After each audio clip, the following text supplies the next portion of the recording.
เฮ้ยมึงได้นางนางว่าก็เนี่ยเคยนางวันนี้ผมไปที่น้ำเกลือเรียนสวรรค์นะเขาว่าหลายบอกพันพูดที่เดี๋ยวเสื้อที่เลยตัดไปเงี้ย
เขายังบอกยามาส้มใช่ใช่จะได้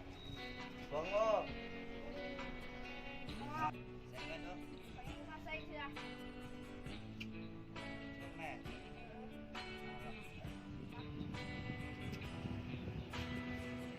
มึงดูกาแฟเห็นเรา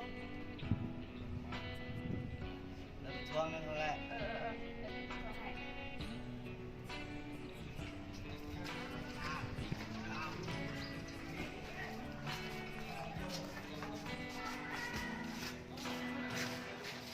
อาจารย์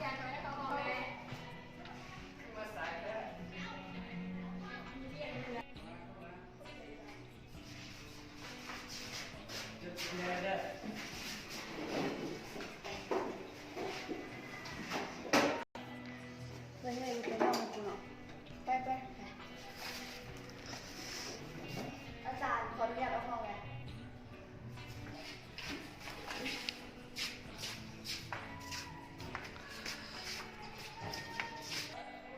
นางสองคนนั่นคือใส่สองคนนี้บ่ได้นางโดยอาจารย์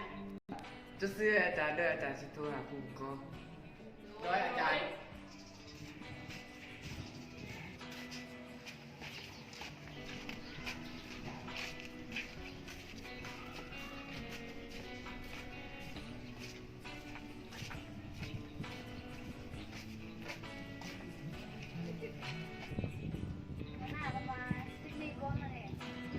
บอกแม่หลายเดือนได้นี่ไม่ได้เท่าไหร่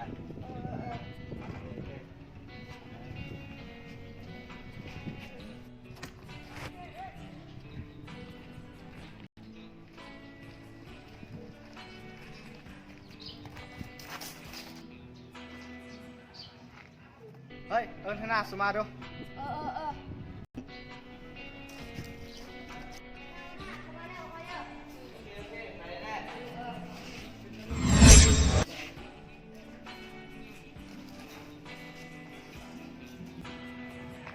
ใส่เงินอยู่ตรงนั้นเป็นต้นทำดอกมาโอเค